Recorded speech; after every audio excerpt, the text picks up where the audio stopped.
కార్యక్రమానికి స్వాగతం. ఆప్యాయత, అనురాగం, మమకారం, సహకారం మనిషి మనిషిలో కనిపించే మంచితనం ఎక్కడుంది? ప్రకృతి రమణీయత, ఆహ్లాదం, ఆనందం ఎక్కడ దర్శనమిస్తుంది? అంతటా ఆధ్యాత్మికం, పుణ్యక్షేత్రాల సమాహారం, అసంఖ్యాక భక్తుల రాక నిత్యకృత్యం. ఎక్కడ ఈ వైభవం? ఈ ప్రశ్నలన్నింటికీ సమాధానమిచ్చేది అంబేద్కర్ కోనసీమ జిల్లా. ఈ జిల్లాలో ఎన్నో పుణ్యక్షేత్రాలు ఉన్నాయి. అయితే ఆ పవిత్ర దేవాలయాల్లో అతి పవిత్ర పుణ్యక్షేత్రంగా భక్తుల పూజలు అందుకుంటున్న ఆలయం వాడపల్లి శ్రీ వెంకటేశ్వర స్వామి ఆలయం. కోనసీమ తిరుమలగా పేరు పొందిన వాడపల్లి వెంకటేశ్వర స్వామి దేవాలయ విశేషాలను ఈ వారం స్థల పురాణంలో చూద్దాం.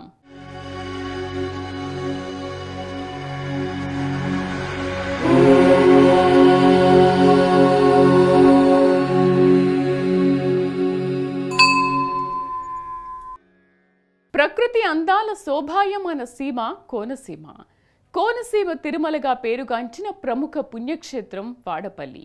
ఈ ఆలయంలో స్వామివారిని దర్శించుకునేందుకు జిల్లా నుంచే కాక ఇతర జిల్లాల నుంచి ప్రతినిత్యం పెద్ద ఎత్తున భక్తులు తరలివస్తారు. ఇక పర్వదినాలు, పండగ దినాలైతే లక్షల సంఖ్యలో భక్తులు తరలివస్తుంటారు. తెలంగాణ, తమిళనాడు, కర్ణాటక, కేరళ నుంచి సైతం ఈ క్షేత్రానికి భక్తులు రావడం విశేషం.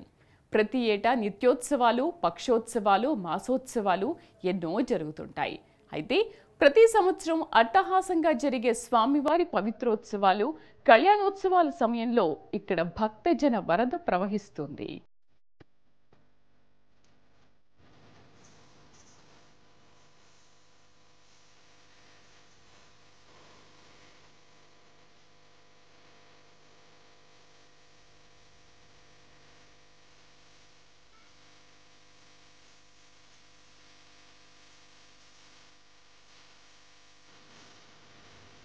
ప్రకృతి అందాల శోభాయమాన సీమ కోనసీమ.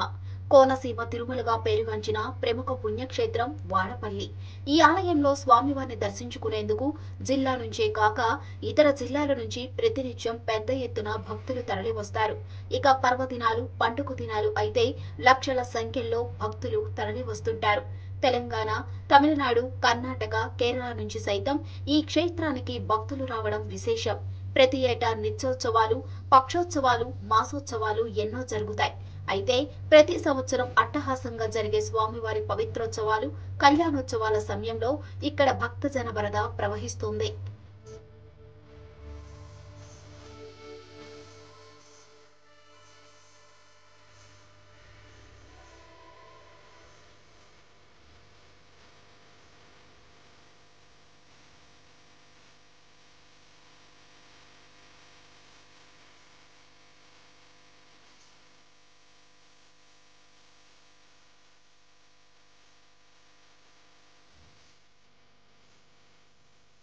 అంబేద్కర్ కోనసీమ జిల్లా ప్రకృతి రమణీయతకు పెట్టింది పేరు. ఇక్కడి వాతావరణం ఆహ్లాదంగా ఉండటమే కాదు, ఆనందాలను సైతం పంచుతుంది.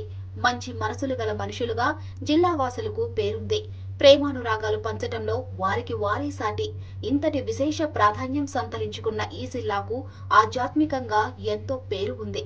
పుణ్యక్షేత్రాల నిలయంగా పేరొందిన కోనసీమ జిల్లాలో దైవ దర్శనం చేసుకోవడానికి ప్రతినిత్యం వేలాది మంది భక్తులు తరలివస్తారు.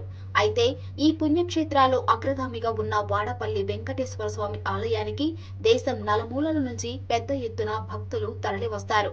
ఇక స్వామివారి ప్రత్యేక ఉత్సవాలు, వేడుకల సమయంలో వచ్చే భక్తుల సంఖ్యకు లెక్కే ఉండదు.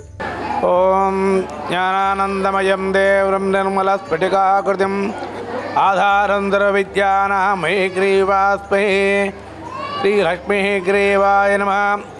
ఓం నమో వెంకటేశాయ నమః. అంబేద్కర్ కోనసీమ జిల్లా వాడపల్లి పుణ్యక్షేత్రం. ఈ స్వామివారు నాసికాత్రభంగంలో మహర్షులు, యోగులు తపస్సు చేసిన తర్వాత పిలిచినప్పుడు స్వామివారి యొక్క తపస్సు ధారపోసి తపఫలం ధారపోసిన తర్వాత స్వామివారిని ఒక చెక్కపెట్టలో పెట్టి వదిలేస్తే అది కాలక్రమేణా ఈ నౌకాపురి గ్రామంలో గోదావరి తీరంలో ఇసుక తెప్ప మీద కప్పడిపోతే భక్తులకు స్వామివారు వృద్ధ బ్రాహ్మణ రూపంలో కనబడి చెప్పడంతో ఆ మన్నాడు వెళ్ళి చూస్తే ఇక్కడ కనబడలేదండి. స్వామివారి నిదర్శనం ఏంటంటే అపరాహ్న కాలంలో గోదావరి తీరుని ఎక్కడైతే కృష్ణగర్ధ వాలి ఉంటో నేను ఉంటాను స్వామి చెప్పిన తర్వాత ఆ మన్నాడు గ్రామస్తులంతా బాజాబంతి మేళతాళతో వెళ్ళి ఎక్కడైతే కృష్ణగడత వాల్యందో ఆ ప్రాంతంలో తవ్వి చూసిన తర్వాత అక్కడ స్వామి విగ్రహాలు దొరికిన గుడి కట్టారు. కాలక్రమే నది విస్తీర్ణంతో గ్రామం కూడా ఊళ్ళోకి వచ్చేసిందండి. ఈ సుమారు ఈ దేవాలయ నిర్మాణం 500 సంవత్సరాల పూర్వం జరిగిందండి. ఇది పెద్ద మహారాజా సంస్థానం రాజా వత్సవాయి తిరుమల జగత్ మహారాజా స్వామివారు దర్శించుకుని స్వామివారి కళ్ళు ముగ్ధడి అప్పట్లో స్వామివారికి ఈ యొక్క అన్ని వర్ణాల వారు స్వామివారి సేవ చేసేలాగా సంవత్సరంలో ఫలత అనుభవించేలాగా 270 దాకా రాసిచ్చారు అన్నన్నారు. అలాగే పొనుబోతు గజేంద్ర పల్లెవాళ్లతో తన వ్యాపారం స్వగ్రామం వెళుతుంటే అనుకోకుండా తుఫాన్లో తన వాళ్ళు పల్లవులు తెల్లాతేరిపోతే అది స్వామివారిని ప్రార్థించండి. స్వామి నా వాళ్ళు పడవ దొరికితే నీ గుడి కట్టిందని చెప్పగానే నీ వాళ్ళు పడవ క్షేమంగా ఒడ్డుకు చేరుకున్నాయి. ఆ వచ్చిన పెట్టుబడి దేవాలయ నిర్మాణం చెప్పడంతో దేవాలయ నిర్మాణం చేశాను. ఇక్కడ విశేషమైన కార్యక్రమాలు అంటే శ్రావణ మాసంలో స్వామివారికి పవిత్రోత్సవాలు, ఆశ్వీజ మాసంలో పవిత్రోత్సవములు, బ్రహ్మోత్సవములు, స్వామివారికి వార్షిక కళ్యాణములు జరగను. ఇంకో విశేషం అంటే 7 శనివారములు సంగమంతోటి భక్తులు 7 ప్రదక్షిణాలు చేసిన తర్వాత తమ మనోభీష్టమైన కోరిక నెరవేర్చిన తర్వాత స్వామివారికి అష్టోత్తరం నిర్వహించుకుంటారండి. ఇది విశేషం. చెన్నై, కోల్కతా 5వ నెంబర్ జాతీయ రహదారిపై అటు విజయవాడ ఇటు రాజమహేంద్రవరం దాటాక రావులపాలెం వస్తుంది. ఈ ఊరే అందమైన కోనసీమ జిల్లాలో ప్రవేశించడానికి ఉన్న ప్రధాన ద్వారం. ఇక్కడ నుంచి రోడ్డు మార్గాన జిల్లా ప్రారంభమవుతుంది. జిల్లాలోకి ప్రవేశించే మిగిలిన 3 దారుల్లో ఒకవైపు సముద్రం ఉంటుంది. మిగిలిన 2 దారుల నుంచి ప్రవేశించాలంటే గోదావరి, గౌతమి నదులను దాటాల్సి ఉంటుంది. ఈ నదులపై ఇప్పుడైతే వంతెనలు పడ్డాయి, కానీ ఒకప్పుడు పడవల్లోనే ప్రయాణించి ఇక్కడికి చేరాల్సి ఉండేది. ఇంతకు ముందు కిందటి సంవత్సరం వచ్చాము, మేము అనుకున్నది జరిగింది. మళ్ళీ ఈ సంవత్సరం వచ్చి 7 శనివారాలు చేస్తున్నాము. ఈరోజు 7 శనివారాలు పూజ అయిపోయింది. అష్టోత్తర పూజ చేయించుకొని వెళ్ళిపోవాలనుకుంటున్నాము. కానీ ఇక్కడికి వచ్చిన ప్రతి ఒక్కరికి కూడా అనుకున్న కోరికలు తీరడం వల్లనే ఇక్కడికి వస్తున్నారు. ఒకరి ద్వారా ఒకరికి తెలుస్తున్నాయి. తెలిసి అందరికీ తెలిసి ఈ దేవుడు చాలా మహిమగల దేవుడు అని తెలిసిన వారు ప్రతి ఒక్కరు కూడా నమ్ముతున్నారు. అలాగే కూడా కోరికలు కూడా అలాగే తీరుతున్నాయి. తీరినందుకు ఆ వెంకటేశ్వర స్వామికి వేడుకోడుకుంటున్నాను. ఇలా రావులపాలెం చేరుకుంటే అక్కడికి సరిగ్గా 16 కిలోమీటర్ల దూరంలో వాడపల్లి గ్రామం ఉంటుంది.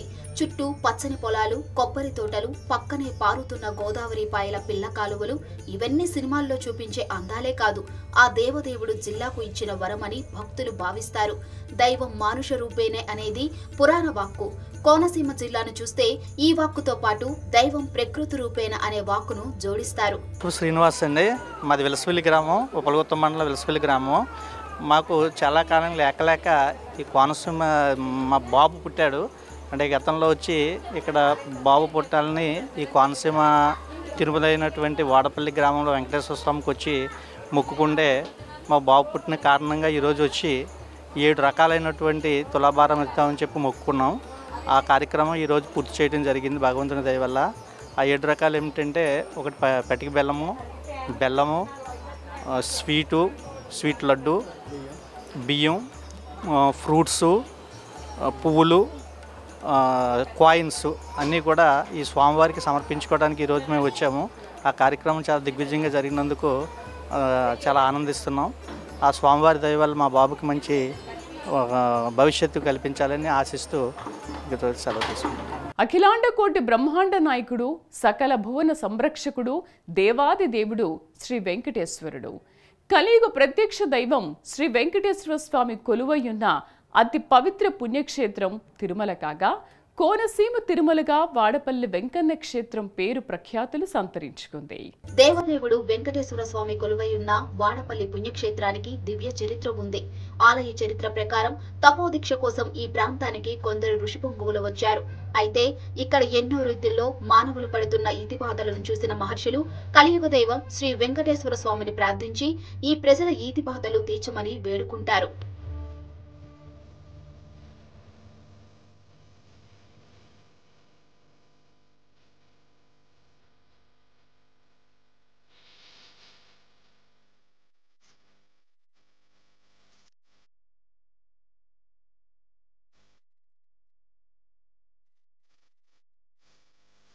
భక్తజన బాంధవుడైన భగవంతుడు భక్తులను ఎప్పుడు కంటికి రెప్పలా కాపాడుతాడు. ఇక భక్తాగ్రేసరులైన మహర్షులే పరుల శ్రేయస్సు కాంక్షించి కోరికలు కోరితే దేవదేవుడు తీర్చకుండా ఉంటాడా? మహర్షులకు శ్రీ మహావిష్ణువు ఎంత ప్రాధాన్యం ఇచ్చింది మనకు భక్త ప్రహ్లాద ఘట్టంలో కనిపిస్తుంది. సాధు పుంగువలను, సజ్జనులను, మహర్షులను అవహేళన చేసిన వారు, అవమానపరిచిన వారు దండనర్హులని శ్రీహరి తెలియచేస్తాడు. అంతటి గొప్ప దేవుడు దేవదేవుడైన శ్రీమన్నారాయణుడు. ఇక వాడపల్లి ఆలయ చరిత్ర ప్రకారం మహర్షుల కోరిక మేరకు మానవుల కష్టాలను దూరం చేసి కాపాడుతానని శ్రీహరి అభయహస్తమిస్తాడు. గౌతమి గోదావరి తీరాన నౌకాపురం అనే గ్రామాన తాను అవతరించి అందరినీ కరుణిస్తానని దేవదేవుడు తెలియచేస్తాడు. అనంతరం కలియుగ దైవం శ్రీ వెంకటేశ్వర స్వామిగా నౌకాపురంలో శ్రీహరి అవతరిస్తాడు. ఆ నౌకాపుర గ్రామమే కాలక్రమేణా వాడపల్లిగా రూపాంతరం చెందింది. గోవింద గోవింద. నా పేరు కొప్పాకు వంశీకృష్ణ. అగనంపూడి నుంచి వచ్చాం. గాజువాక మండలం అగనంపూడి. మాకు ఒకళ్ళు చెప్పారు, మా అక్కలు చెప్పారు మాట 7 వారాలు వస్తే అనుకున్న పనులు అవుతాయి అని చెప్పేసి 7 వారాలు అయ్యి ఈరోజు అష్టోత్తర పూజ చేసుకుంటున్నాం. ఈరోజు అష్టోత్తర పూజ కంప్లీట్ అయిపోయింది. శ్రీ మహావిష్ణువు శ్రీ వెంకటేశ్వర స్వామిగా నౌకాపురం గ్రామంలో అవతరించడానికి ఈ గ్రామం పేరు వాడపల్లిగా మార్పు చెందడానికి సంబంధించి పలు కథలు ప్రాచుర్యంలో ఉన్నాయి. ఇందుకు సంబంధించి చందన వృక్ష గాథను ఆలయ చరిత్ర ప్రముఖంగా తెలియజేస్తోంది. భారతావనిలో అడుగడుగునా గుడి కనిపిస్తుంది. ప్రతి గుడిలో దైవ దర్శనం లభిస్తుంది.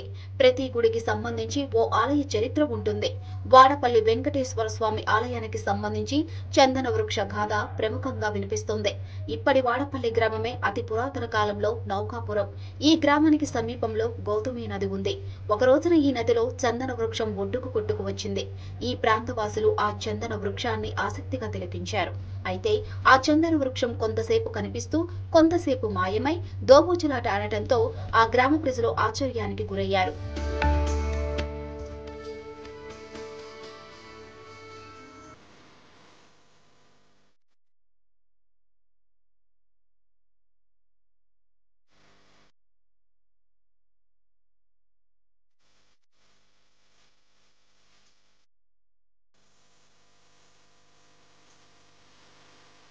ఈ నేపథ్యంలో ఓ వృద్ధ బ్రాహ్మణునికి స్వప్నంలో స్వామివారు కనిపించారు. గ్రామానికి చెందిన పురుషులు ప్రభాత సమయంలో గౌతమి నది స్నానం ఆచరించి తనను స్మరిస్తూ నదీ గర్భంలో కొంత దూరం వెళితే అక్కడ చందన వృక్షం దర్శనమిస్తుందని స్వామివారు తెలియచేశారు. అలా అన్వేషణ సాగించిన గ్రామస్తులకు ఓ చందన పేటిక కనిపిస్తుంది.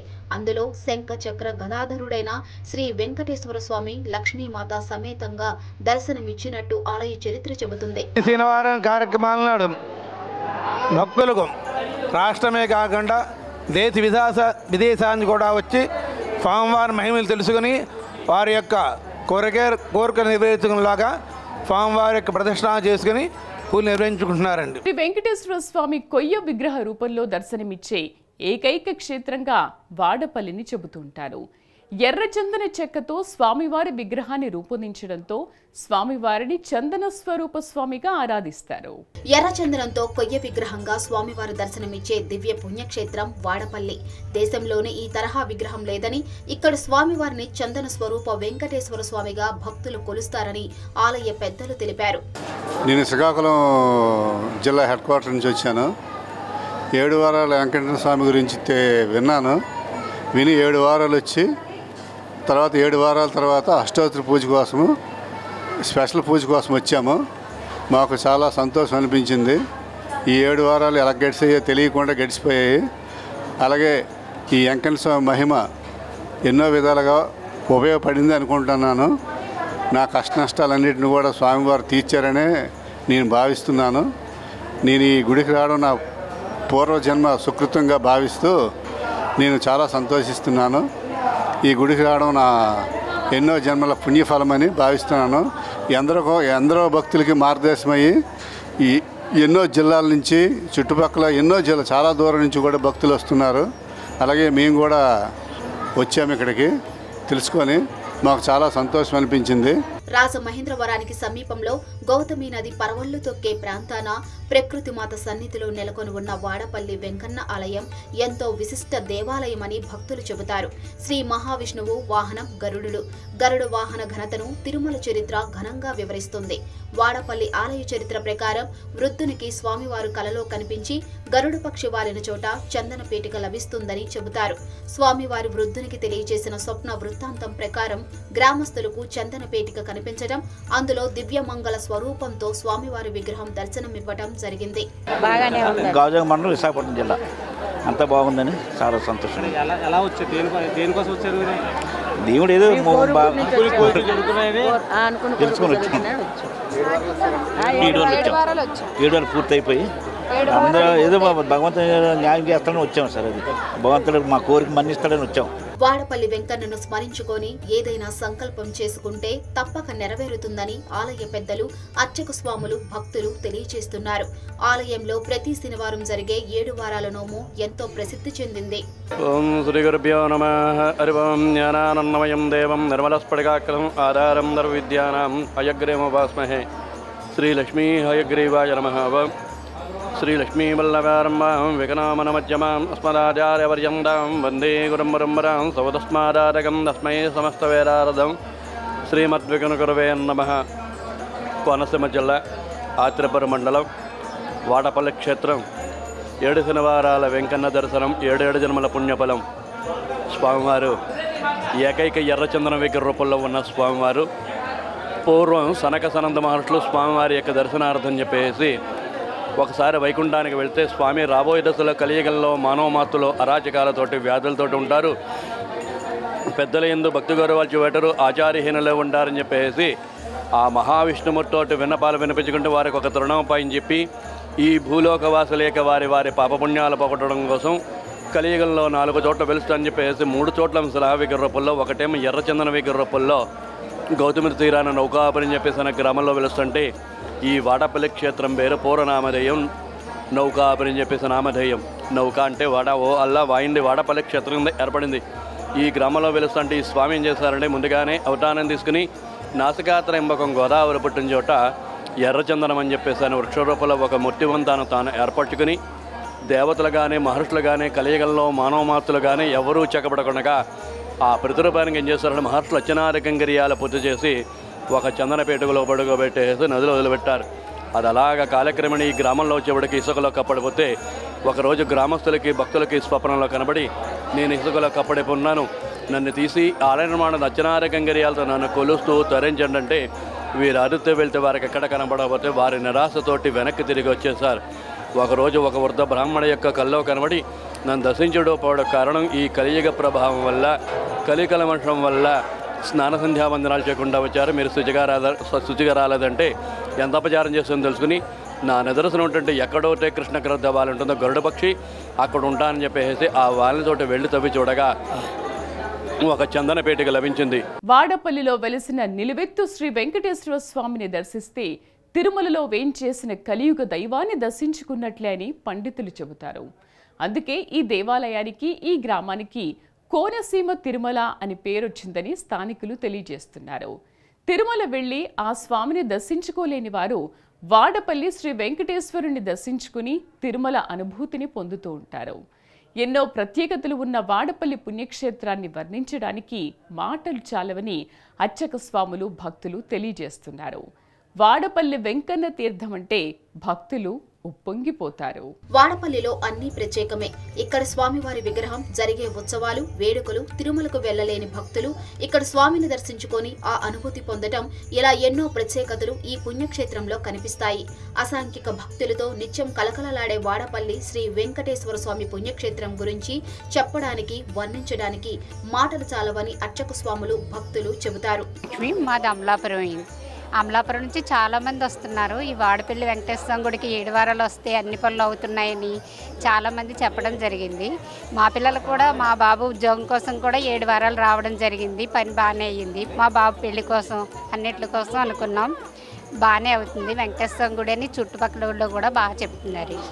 మా తమ్ముడు మొక్కు కోసం ఇప్పుడు వచ్చాం అన్నమాట ఇక్కడ. కోనసీమ తిరుమల వాడపల్లిలో జరిగే శ్రీ వెంకటేశ్వర స్వామి వారి తీర్థం అద్భుతంగా ఉంటుంది. దీనికోసం నెల రోజుల ముందు నుంచే ఏర్పాట్లు చేస్తారు. ఈ తీర్థాన్ని చూసేందుకు ఎక్కడెక్కడి నుంచే భక్తులు తరలి వస్తారు. ముఖ్యంగా వాడపల్లి గ్రామస్తులు, చుట్టుపక్కల గ్రామాలకు చెందిన వారు ఈ వేడుకల సమయంలో ఖచ్చితంగా ఇక్కడ ఉంటారు. గ్రామానికి చెందిన వ్యక్తులు ఉద్యోగాల కోసం దూర ప్రాంతాలకు వెళ్లినా ఈ తీర్థం సమయంలో మాత్రం వాడపల్లికి తప్పక వస్తారు. అంతటి విశిష్టత ఉన్న ఉత్సవం, గొప్ప పుణ్యక్షేత్రం వాడపల్లి. నా పేరు భవానీ అండి. మొగల్తూరు నుంచి వచ్చి అదే ఇలా మంచి వచ్చాం కానీ మాది సొంతూరు మొగల్తూరు అండి. మా ఊర్లో అందరూ చెప్పడం వల్ల వచ్చామండి. నిన్న చాలా ప్రశాంతంగా ఉందండి రావడం వల్ల. అనుకున్నవి జరుగుతున్నాయండి. చాలా బాగుంది. నిత్య కళ్యాణం పచ్చతోరణంలా భాసిల్లుతున్న వాడపల్లి శ్రీ వెంకటేశ్వర స్వామి ఆలయానికి ప్రతినిత్యం వేలాది మంది భక్తులు వస్తారు. అయితే ప్రత్యేకించి శనివారం నాడు లక్షల సంఖ్యలో ఆలయానికి భక్తులు తరలి వస్తూ ఉంటారు. స్వామివారి పవిత్రోత్సవాలు, కళ్యాణోత్సవాల సమయంలో గ్రామం యావత్తు భక్త జనులతో కిక్కిరిసిపోతుంది. వాడపల్లి పుణ్యక్షేత్రానికి సాధారణ రోజుల్లోనే వేలాది మంది భక్తులు వస్తుంటారు. ఇక పర్వదినాలు, పవిత్ర దినాలు, పండగ దినాల్లో అసంఖ్యాకంగా భక్తులు తరలి వస్తారు. ప్రత్యేకించి శనివారం నాడు లక్షల సంఖ్యలో భక్తులు ఈ క్షేత్రానికి తరలి వస్తారు. ఉత్సవ విగ్రహానికి ముందున్న ఆవరణలోనే స్వామి, అమ్మవార్ల చిత్రపటాలు, ప్రతిమలు ఉంచి భక్తులు కళ్యాణ వేడుకలను నిర్వహిస్తారు. స్వామివారి కళ్యాణోత్సవ వేడుక ఈ తరహాలో జరగడం బహుశా తిరుమల తర్వాత వాడపల్లిలోనే ఉంటుందేమో అనిపిస్తుంది. స్వామివారి, అమ్మవారి కళ్యాణోత్సవం చేయించడానికి దూర ప్రాంతాలకు చెందిన భక్తులు సైతం పెద్ద సంఖ్యలో వస్తుంటారు. చుట్టాల వాళ్ళు వచ్చారండి. వాళ్ళ ద్వారాగా మాకు తెలిసింది. అంటే అక్కడికి వెళ్తే కోరికలు నెరవేరుతున్నాయని అన్నారు. అందుకనేసి మేము కూడా 10 మందిని తీసుకొని వచ్చామండి ఇక్కడికి వెహికల్ కట్టుకొని. వాడపల్లిలో ప్రతి ఏటా జరిగే పవిత్రోత్సవాలు, స్వామివారి కళ్యాణ వేడుకలు చూపరులకు ఎంతో చూడముచ్చటగా ఉంటాయి. ప్రతి సంవత్సరం ఏప్రిల్ నెలలో శ్రీ వెంకటేశ్వర స్వామివారి పవిత్రోత్సవాలు, కళ్యాణోత్సవాలు ఘనంగా నిర్వహిస్తారు. ఈ ఏడాది సైతం ఈ 2 ఉత్సవాలను అత్యంత వైభవంగా నిర్వహించనున్నారు. భక్తుల సౌకర్యార్థం మంచినీటి వసతితో పాటు ఇక్కడ ఉండేందుకు వీలుగా వసతి సౌకర్యం సైతం ఏర్పాటు చేశామని ఆలయ ఈవో కిషోర్ స్వతంత్ర టీవీకి తెలిపారు. ప్రభుత్వ సంస్థల సహాయ సహకారాలతో ఈ కార్యక్రమాలు వైభవంగా నిర్వహిస్తున్నామని కిషోర్ చెప్పారు. స్వామివారి కళ్యాణోత్సవాలు వచ్చే భక్తులకి ఎటువంటి ఆటంకాలు జరగకుండా అన్ని డిపార్ట్మెంట్ కోఆర్డినేషన్స్తో ఈ కార్యక్రమం జరుగుతుంది. అలాగే రవాణా శాఖ, ఆర్టీసీ వారు, అలాగే పోలీసు బందోబస్తు, అలాగే ఎడ్యుకేషన్ వాళ్ళు కూడా ఆ కార్యక్రమాలు జరుగుతున్నాయి. అలాగే పోలీసు వారు బందోబస్తు ఏర్పాట్లు అని చూస్తున్నారు. అలాగే భక్తులకి ఎటువంటి ఆటంకాలు లేకుండా అన్ని కార్యక్రమాలకి అన్ని ఏర్పాట్లు, అన్ని డిపార్ట్మెంట్ల కోఆర్డినేషన్తో ఈ కార్యక్రమాలు జరుగుతుంది. భక్తులకి ఎటువంటి ఇబ్బంది లేకుండా అన్ని డిపార్ట్మెంట్లతో ఈ కార్యక్రమం జరుగుతుంది. వచ్చిన భక్తులకు కూడా అన్ని ఏర్పాట్లు చేస్తున్నాం. వచ్చిన మంచినీళ్ళు ఏంటి, అలాగే అన్నదానం, అన్ని కార్యక్రమాలు వచ్చిన భక్తులకి ఎటువంటి ఇబ్బంది లేకుండా భక్తులందరికీ అన్ని ఏర్పాట్లు చేసి పీస్ఫుల్గా కళ్యాణోత్సవం ఏర్పాట్లు చేస్తామని మీ ద్వారా తెలియజేసుకుంటాం. వాడపల్లిలో నిత్యాన్నదాన కార్యక్రమం ఘనంగా నిర్వహిస్తారు. ప్రతినిత్యం దాదాపు 50,000 మందికి అన్న సంతర్పణ నిర్వహించగా శనివారం నాడు దాదాపు 1,00,000 మందికి అన్నప్రసాద వితరణ కార్యక్రమం నిర్వహిస్తారు. మా పెద్దలు గారికి 11 సంవత్సరాల క్రితం ఒక అమ్మాయి పుట్టింది. ఆ తరువాత మన వాడపల్లి వెంకటేశ్వర స్వామిని మొక్కుకోవడం జరిగి 7 శనివారాలు ప్రదర్శన చేయడం జరిగింది. తదుపరి కళ్యాణం కూడా చేయడం జరిగింది. ఆ సందర్భంగా మా అమ్మాయి మల్లుడు గారు కూడా అబ్బాయి పుట్టాలని చెప్పేసి వెంకన్న బాబుని మొక్కుకోవడం జరిగింది. ఆ విధంగా మా అమ్మాయికి అబ్బాయి పుట్టాడు. దీన్ని పురస్కరించుకొని తులాభారం 7 రకాల వాటిలతో తులాభారం వేస్తామని చెప్పేసి వాళ్ళు మొక్కుకున్నారు. అదేవిధంగా ఈ రోజుని ఆ ముక్కు కూడా తీసుకోవడం జరిగింది. భక్తులు తమ కోరికలను స్వామి, అమ్మవార్లకు విన్నవించుకొని అవి తీరిన అనంతరం స్వామివారికి తులాభారం ఇవ్వడం ఈ ఆలయ ప్రత్యేకత. ఏ రూపాలలో తులాభారం ఇస్తామని భక్తులు మొక్కుకుంటారో ఆ రూపంలో వాటిని తీర్చుకుంటారు. తమ కోరికలు తీరిన తరువాత వాడపల్లికి వచ్చి స్వామివారిని దర్శించుకొని తులాభారాన్ని సమర్పించుకుంటారు. ఇందుకోసం దేవస్థానం ఇక్కడ ప్రత్యేక ఏర్పాట్లు చేసింది. ఒక యోగ్యమైన శిల్పశాస్త్రకారుడితోటి ఆ పెట్టెను విడగొట్టించేవాడికి స్వామివారి విగ్రహం, అమ్మవారి విగ్రహం బయటపడింది. మేళతాళాల వాయిద్యాలతోటి స్వామివారిని, అమ్మవారిని తీసుకుని వచ్చారు. ఈ ఆలయం, ఈ గ్రామం కూడా ఇంకా కిందకుండేది గోదావరి తీరాన్ని ఉంటే ప్రతి సంవత్సరం నది విస్తీర్ణం వస్తే ఆలయం, ఈ గ్రామం కూడా కోతకోతోంది. ఈ స్వామివారితో పాటుకు వచ్చి ప్రతిష్ఠ చేశారు. దీనిని ఆలయ నిర్మాణం చేస్తుంది ఒక అగ్నికుల క్షత్రుడు. ఆ అగ్నికుల క్షత్రుడి పేరు పెనపోతు గజేంద్రుడు అని చెప్పేసి ఇలా వ్యాపార నిమిత్తం వస్తుండగా ఈ గ్రామంలో చెడుకి పెద్ద గాలివాన వస్తే ఆ గాలివాన వల్ల తన నౌకలని తలో చోటకి చెల్లాచెదరి అయిపోతే ఈ స్వామివారికి మొక్కుకున్నాడు. తను వచ్చిన వ్యాపార లోపల్లో ఈ ఆలయవాణి చేస్తుంటే స్వామివారు తన స్వప్నంలో కనబడి నేను ఒకళ్ళన్నీ ఒక ఒడ్డున చేరుకున్నా అంటే తను మొన్నాడు వెళ్ళి చూసుకున్నాడు. ఈ యొక్క స్వామివారి యొక్క కోరి ప్రకారంగా ఈ ఆలయవాణి చేస్తాడు. ఇదంతా పెద్దాపురం స్థానం రాజా వసవాయ తిమ్మచదురని చెప్పేసి 1759వ సంవత్సరం యొక్క స్వామివారి దర్శించి ఈ యొక్క స్వామివారి యొక్క వైభవాన్ని స్థల మహత్యం చూసి 270 ఎకరాల అప్పట్లో మహారాజా వచ్చారు. ఆలయ అర్చకులకి మొత్తం అన్ని వర్ణాల వారికి ఇచ్చి వీరందరూ ఈ స్వామి కైంకర్యం చేసుకునే వారి కార్యక్రమాలు చేసుకునేలాగా సంవత్సరం ఒకసారి పలసానుభవించేలాగా ఈ యొక్క స్వామివారి యొక్క కళ్యాణోత్సవం ప్రతి సంవత్సరం చైత్రశుద్ధ ఏకాదశి రోజున శ్రీరామనవమి 3వ రోజున స్వామివారి యొక్క కళ్యాణ మహోత్సవం అత్యంత వైభవోత్సవంగా జరపబడుతుంది. రాష్ట్ర నలుమూంచి లక్షలాది మంది యొక్క స్వామివారి యొక్క కళ్యాణం కోసం తెలియజేయడానికి వస్తుంటారు. ఇది కలియుగంలో ఇక్కడ 2వ స్వామివారిగా వెలిసారు. ఈ స్వామి దగ్గర ప్రత్యేకత ఏంటంటే క్రమం తప్పకుండా 7 శనివారాల స్వామిని వరుసగా దర్శించుకుంటే అనుకున్న కోరికలు నెరవేరుతా మహిమానమైన స్వామివారు. ఇక్కడ వచ్చే భక్త జనసంఖ్య 50 నుంచి 60 వేల మంది దాకా ప్రతి శనివారం స్వామివారి యొక్క దర్శనానికి వస్తుంటారు. ఓం నమో వెంకటేశాయ.